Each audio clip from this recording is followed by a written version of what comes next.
అందరికీ నమస్కారం అండి. మనం ప్రతిరోజు పళ్ళు తోముకుంటాం, స్నానం చేస్తూ ఉంటాం, దేవునికి పూజ, భోజనం కూడా చేస్తూ ఉంటాం. ఇలాగా మనం మంచి విషయాలను కూడా మననం చేసుకుంటూ ఉండాలండి. లేదంటే మన మనసు, హృదయం, ఆలోచనలు మురికి పట్టిపోతాయి. దీనికోసం ఒక మంచి కథ మీతో షేర్ చేయబోతున్నాను. ఒక కోపిష్టి అయిన తన కొడుక్కి తన తండ్రి కొన్ని మేకులు ఇచ్చి, నువ్వు ఎప్పుడు కోపంగా ఉంటావు, నువ్వు స్కూల్కి వెళ్తావు కదా, అక్కడ నువ్వు ఎవరి మీద కోపడ్డావు, నిన్ను ఎవరు కోపం తెప్పించారు, వాళ్ళ పేర్లు చెప్పుకొని నువ్వు ఎంతమంది నిన్ను కోపగించుకున్నావో ఎంతమంది మీద, కాబట్టి వాళ్ళ పేర్లు చెప్పి అన్ని మేకులు గోడక కొట్టు అని చెప్పి కొన్ని మేకులు అనేవి చేతికిస్తాడు తన తండ్రి. అప్పుడు కొడుకు ఫస్ట్ రోజు ఒక 20 మేకులు అనేది గోడ కొట్టేస్తాడనమాట. తర్వాత రెండవ రోజు చూస్తే 15 మేకులు కొడతాడు. మూడవ రోజు 10 మేకులు కొడతాడు. ఇలా తనకు వాళ్ళ నాన్న ఇచ్చిన మేకులన్నీ అయిపోతాయి. అప్పుడు మేకులు అయిపోగానే కొడుకు వాళ్ళ నాన్న కాడికి వచ్చి, నాన్న మీరు ఇచ్చిన మేకులన్నీ అయిపోయినాయి, ఇప్పుడు ఏం చేయాలి అని అంటాడనమాట. అప్పుడు అంటే నీకు నేను ఇచ్చిన మేకులన్నీ అయిపోయాయంటే అంతమంది కోపం వచ్చిందా అంటాడు తండ్రి. సరే అయితే రేపటి నుంచి ఏం చేస్తావంటే, నువ్వు గోడ కొట్టావు కదా, ఆ మేకులన్నిటిని తీయి అని చెప్తాడు. ఇక రోజుకి రోజు వచ్చి తన పని ఏంటంటే ఆ గోడకున్న మేకుల్ని లాగటం. కష్టపడి తీస్తాడు పాపం. మేకులు కొట్టడం ఈజీయే, కానీ తీయటం కొంచెం కష్టమే కదా, కొంచెం కష్టపడే తీస్తాడనమాట. తండ్రి చెప్పినట్టే గోడ కొట్టిన మేకులన్నీ కూడా తీసేస్తాడు కొడుకు. కొట్టిన మేకులు తొలగించడానికి కొద్దిగా కష్టపడతాడు పాపం వాడు. సరే ఇంకా తండ్రి వచ్చి ఏమైందిరా అని అడుగుతాడు కొడుకుని. మొత్తం తీసేసాను నాన్న అనగానే, సరే గోడకు మేకులు కొట్టావు, మళ్ళీ తీసేసావు, మరి గోడ ఎలా ఉంది అని చెప్పి తండ్రి అడగగానే, మేకులు అయితే తీసేసాను నాన్న, వాటి వల్ల గోడ అయితే బాగా రంధ్రాలు పడి అసహ్యంగా ఉంది, ఏం బాగోలేదు అని చెప్పి కొడుకు చెప్తాడు. అప్పుడు తండ్రి కొడుకుతో అర్థమయ్యేలాగా, చూసావా, మేకులు కొట్టేటప్పుడు చాలా సులభంగా కొట్టేశావు, తీసేటప్పుడు కొంచెం కష్టపడినా కానీ తీసేయగలిగావు, కానీ మేకులు కొట్టి తీసిన ఆ రంధ్రాలు మాత్రం అలాగే ఉండిపోయావు. అంటే మనకి చాలా మంది మీద కోపం వస్తూ ఉంటుంది. ఆ కోపం వల్ల మనసు గాయపరుస్తూ ఉంటాం, మనం గాయపరుస్తాం, మనకు వాళ్ళు గాయపరుస్తారు. అంటే మేకులు కొట్టడం అన్నమాట. ఆ తర్వాత సారీ కూడా చెప్పేస్తాం, అంటే మేకులు తీసేయడం అన్నమాట. కానీ అలా మనం తప్పులు చేసి కోపపడి మళ్ళీ సారీ చెప్పినంత మాత్రాన వారి మనసు గాయపడి ఉంటుంది కదా, అది మనం పూడ్చలేం. అంటే ఇప్పుడు ఈ గోడకున్న రంధ్రాలలాగా మనం ఎప్పటికీ కూడా ఆ యొక్క వాళ్ళకి బాధ కలిగించిన ఆ బాధని తొలగించలేము. కాబట్టి ఎప్పుడు కూడా మనం ఆచితూచి మాట్లాడాలి, ఇతరులను నొప్పించకుండా మాట్లాడాలి, అందరితో ప్రేమగా ఉండాలి.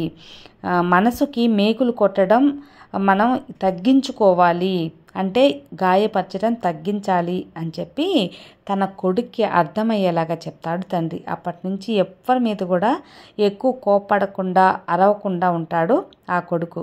మనం కూడా అంతేనండి, మన పిల్లలకి ఏం నేర్పిస్తే అదే వాళ్ళు నేర్చుకుంటారు. కాబట్టి వీలైనంత వరకు ఇలాంటి మంచి విషయాలు, మనం ఇతరుల మీద కోప్పడకూడదు, కోపం వచ్చినప్పుడు మనం మౌనంగా ఉండటం, ఇలాంటివి నేర్పించినప్పుడు అదే వాళ్ళకి అలవాటు అవుతుందన్నమాట. సో ఈ కథలోని నీతి మేకులు కొట్టడం అనే నీతి ఇచ్చి మనకు మన జీవితంలో ఒక నేర్చుకోదగ్గ ఒక అధ్యాయంగా భావించాలి అని చెప్పి అనుకుంటున్నాను.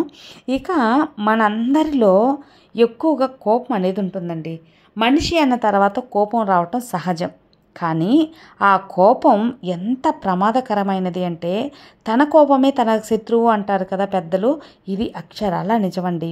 ఎందువల్లంటే మన కోపం మనల్నే కాదు, మన చుట్టుపక్కల వాతావరణాన్ని కూడా బాధించేలా చేస్తుంది.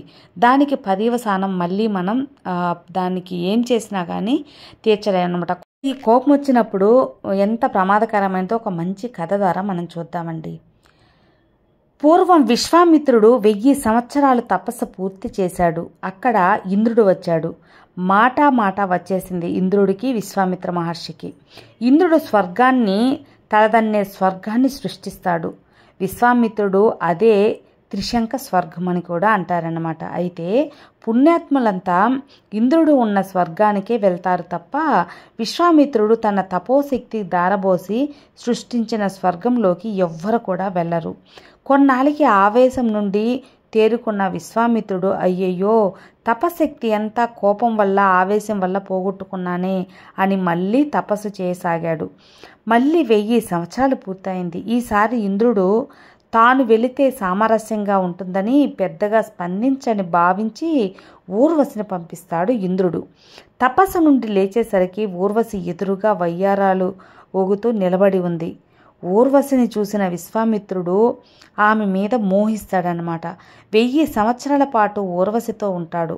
అనంతరం మోహం పరవశం నుండి తేరుకున్న విశ్వామిత్రుడు తన తపోశక్తి అంతా వృధా అయినందుకు బాధపడి అక్కడి నుండి వెళ్ళిపోయి మళ్ళీ తపస్సు చేయసాగుతాడు. ఈసారి కూడా 1000 సంవత్సరాలు పూర్తి చేసుకుంటాడు. 1000 సంవత్సరాలు పూర్తయ్యేసరికి ఇంద్రుడు బాగా ఆలోచించాడు. నేను వెళ్ళినా ఊర్వశిని పంపినా ఉపయోగం ఉండదు, అందుకని వశిష్ఠ మహర్షి ఎదురుపడేలా చేద్దాం అనుకుని తపస్సు పూర్తయ్యేసరికి వశిష్ఠుడు ఎదురుపడేలా చేస్తాడు ఇంద్రుడు. విశ్వామిత్రుడు వశిష్ఠుడిని చూసేసరికి అగ్గి మీద గుగ్గిలమైపోతాడు. తీవ్రమైన కోపంతో విపరీతంగా తిట్టేస్తాడు. అంతే, 1000 ఏళ్ల తపశక్తి అంతా క్షణకాలంలో పోతుంది. తపోశక్తి పోవడంతోనే తేరుకున్న విశ్వామిత్రుడు అయ్యయ్యో ఎంత పొరపాటు చేశాను, తపశక్తిని క్షణకాలంలో వృధా చేసేసానే అని బాధపడతాడు. ఇంద్రుడు ఎదురుపడినప్పుడు ఆవేశపడిన తపశక్తి పోవడానికి చాలా కాలం పట్టింది. ఊర్వశి ఎదురుపడినప్పుడు మోహించినా కూడా తపశక్తి పోవడానికి చాలా కాలం పట్టింది. కానీ కోపం వల్ల తపశక్తి పోవడం కేవలం క్షణకాలం హరించుకుపోయింది. కోపం అంత బలమైనదండి. కోపాన్ని తిట్టి తెగ సంబరపడిపోతూ ఉంటారు కదా చాలామంది. కానీ అలా తిట్టడం వల్ల వారి దోషాలు తొలగిపోతాయి.